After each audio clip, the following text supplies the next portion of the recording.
Hi there, I'm Rob Wanner. I work for Archaeology in Baltimore, and today I'm going to be talking to you about some of the archaeology that we did several years ago now in this building that we call the Forgeman's house. This house was dated to approximately 1821 based on dendrochronological analysis. That is the analysis of tree rings from one of the floor joists in the building by Oxford Tree Ring Laboratory in Baltimore. The house was used as a residence for workers at Catoctin Furnace until the furnace closed in the early 20th century, at which point it was auctioned off. The Catoctin Furnace Historical Society acquired the structure in 2013, intending to create a historic restoration. We were called in that same year to do some preliminary archaeological survey in the yard for some work as the 20th century elements of the building were being torn down on the interior. There were also some modifications to the backyard to facilitate drainage. At that point, after that preliminary work, we determined that we did have a substantial site here, and so the following year we came back for a more substantial effort, what we call mitigation. The interior of the house, beneath the floorboards, needed to be leveled out in order to facilitate drainage. So a majority of the earth and the archaeological resources beneath were going to be destroyed in that process. So we were there to obtain as much information as we possibly could. The investigations combined generated approximately 30,000 artifacts dating from the early 19th century all the way to the mid 20th century. So today there's a number of other people that are going to be talking about artifacts, particular types of artifacts. So today I'm going to talk to you about the distribution, the patterns of the artifacts and what they can tell us about the lives of the people who lived here. So go ahead and follow me. This is the west side, and this is Catoctin Furnace Road here to the left. You'll note that there's a substantial difference in elevation between the road and the house there. And the concrete pad covered a layer of fill with a number of historical artifacts. Among them were artifacts like these.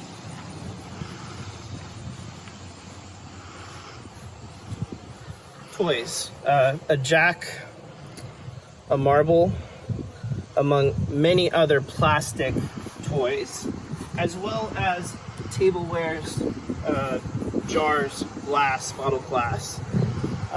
So we initially thought the high concentration of toys, they might have fallen in the cracks of the concrete between the porch and the house. But as we thought about it, we thought about how the ground had been built up here, and at some point in the 20th century they installed there was no cellar here before. At some point in the 20th century they dug out an area underneath the floorboards on this side of the house to install a water heater and some utilities. So that soil had to go somewhere, and when we analyzed the artifact assemblage, the content, the number, the quantity of types of artifacts, it was very similar to the types of artifacts that we had on the interior of the structure, with the exception of slightly more toys. So that is one possible explanation for the presence of the soil here. So we thought that was kind of interesting.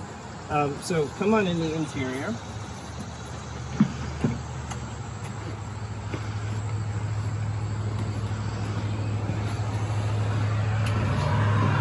So as you enter the interior, I'm going to shut the door here. We have a long hallway that extends from the front door to the back of the building. And then we have two rooms on the left here, two partitions.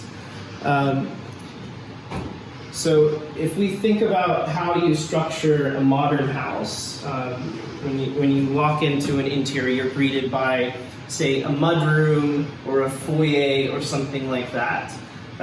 This might look like something like that, but because of the archaeology that we did here, we know what types of activities took place in this particular room. Now, I should say that the walls here follow what we believe to be the historical walls. The layout of the building is based on information that we gathered when the 20th century elements of the building were demolished on the interior. So this is very likely what this house looked like in the 19th century.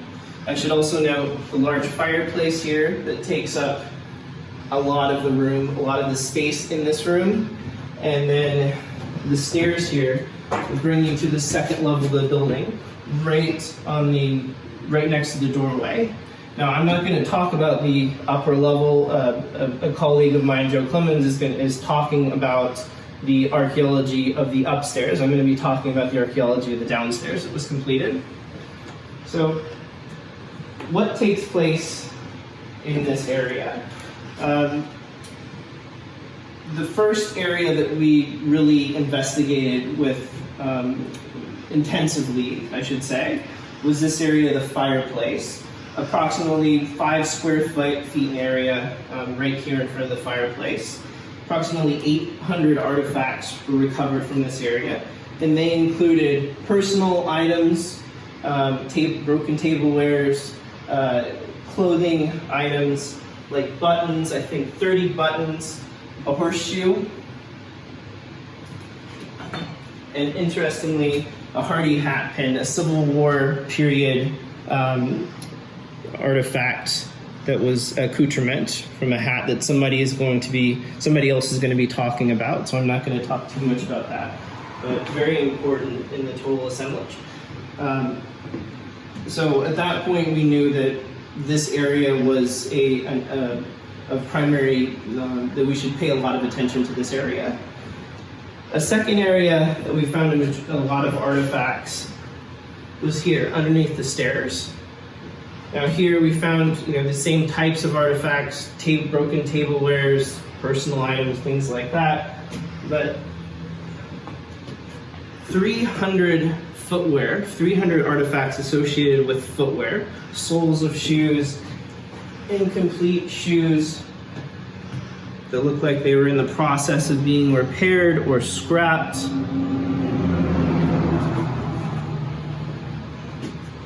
And scraps of leather, such as this, that were deliberately cut.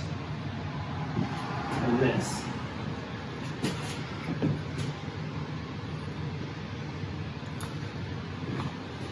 We also found about the same number of clothing maintenance related items, like thimbles and straight pins, and again, a significant number of buttons, around 100 buttons.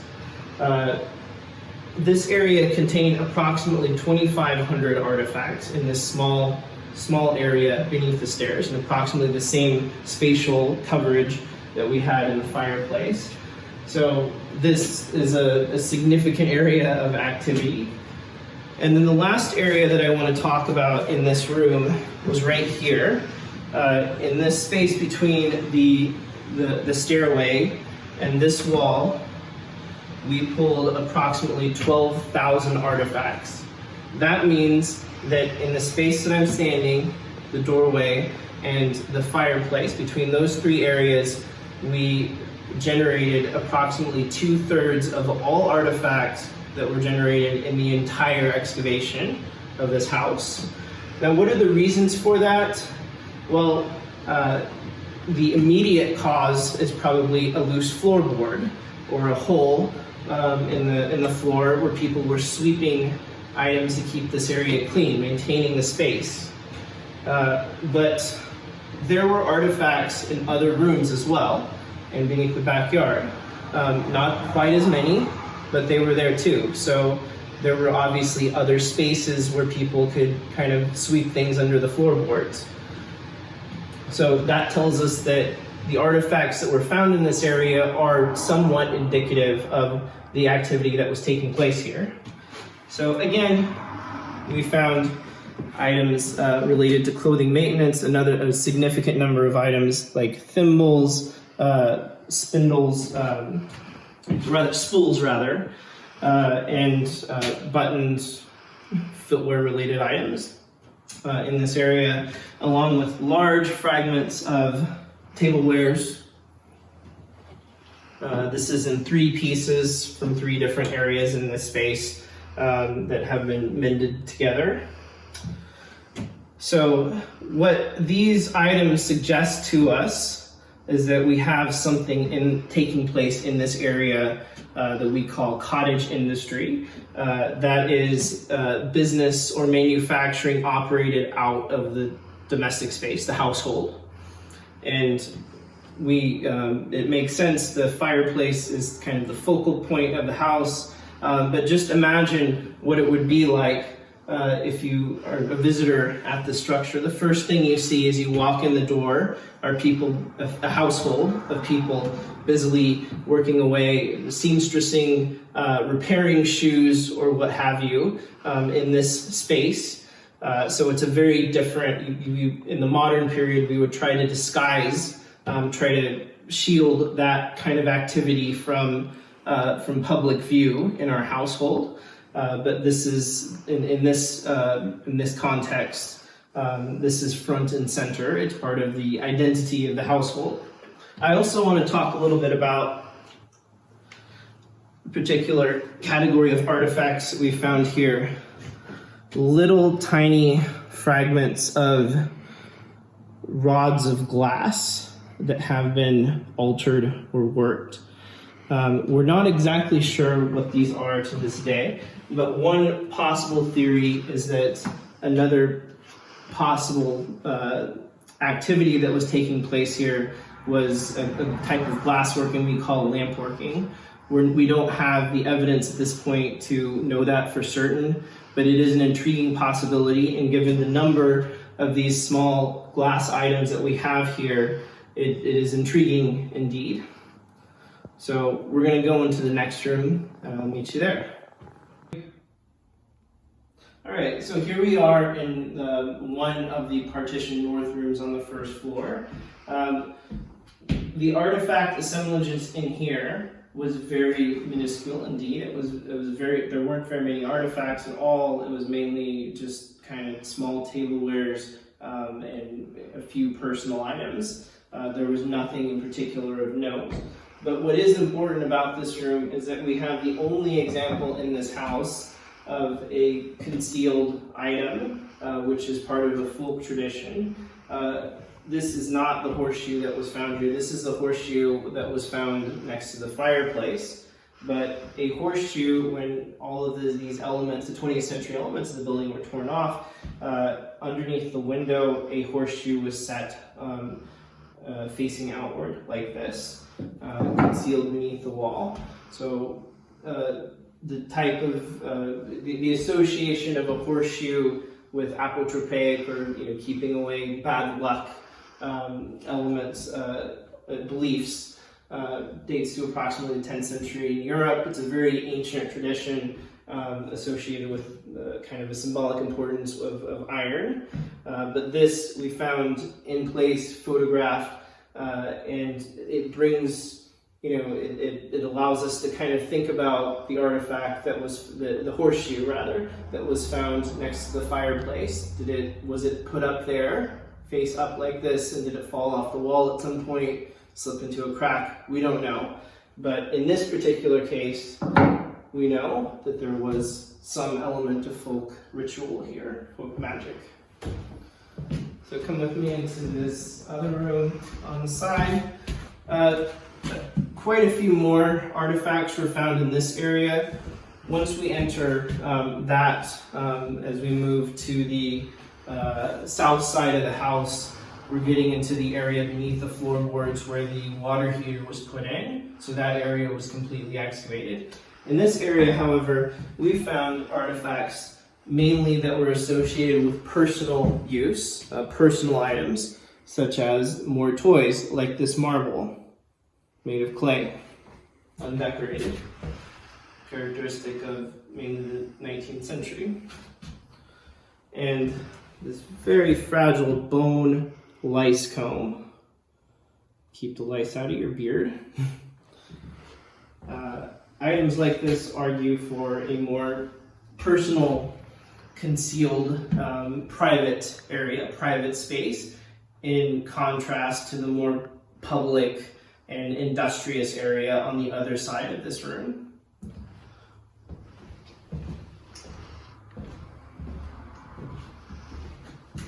I do want to take a moment to mention that this is one of the floor joists here, and we are looking at the approximate space beneath the floorboards. This has all been filled in with gravel now, but if you can imagine what it would have been like with just these joists exposed, and then the number of 6 archaeologists kind of digging down there, putting their bodies in odd positions. That's what it was like for about a month here.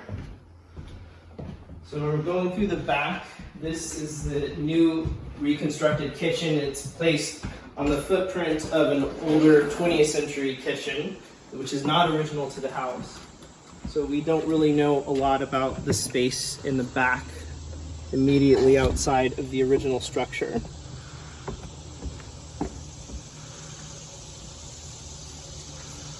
The backyard was excavated prior to the interior of the structure, and we did find a small number of artifacts here that argue heavily for what you might expect to be disposed in the backyard before modern waste disposal techniques were in place.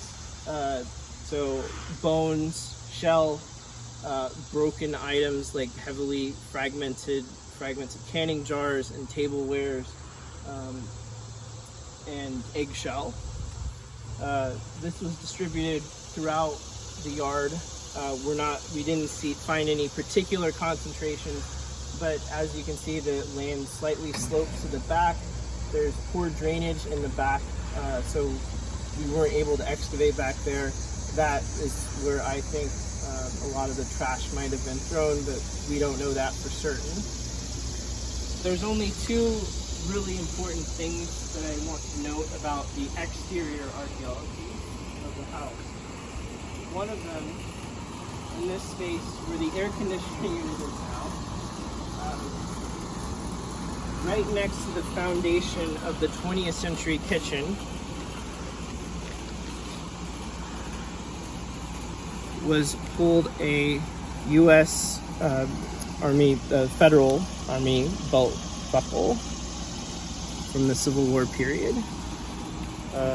This was among a small handful of Civil War artifacts that were pulled out of the house. This was the only one that was pulled out of the exterior of the house. All of the remaining ones were pulled out of the interior.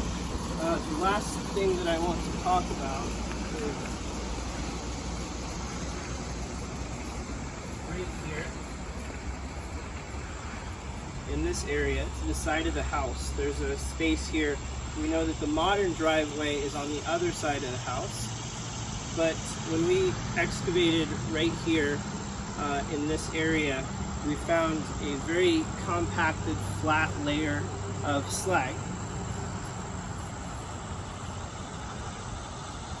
And not just any slag. Slag is a byproduct, a waste product rather, of the iron smelting process. It's the impurities of the iron ore fused with a flux. The slag that is produced in an iron furnace it's glassy. It looks like obsidian. So this type of gravel was put here to create a flat space as a base for something, or more probably as a driveway. So a very interesting reuse of waste materials from the iron furnace. So in conclusion, the artifacts themselves are very informative. They can tell us a lot about the lives of people, but we also need to pay particularly close attention to how they were distributed and where they were pulled from, what levels.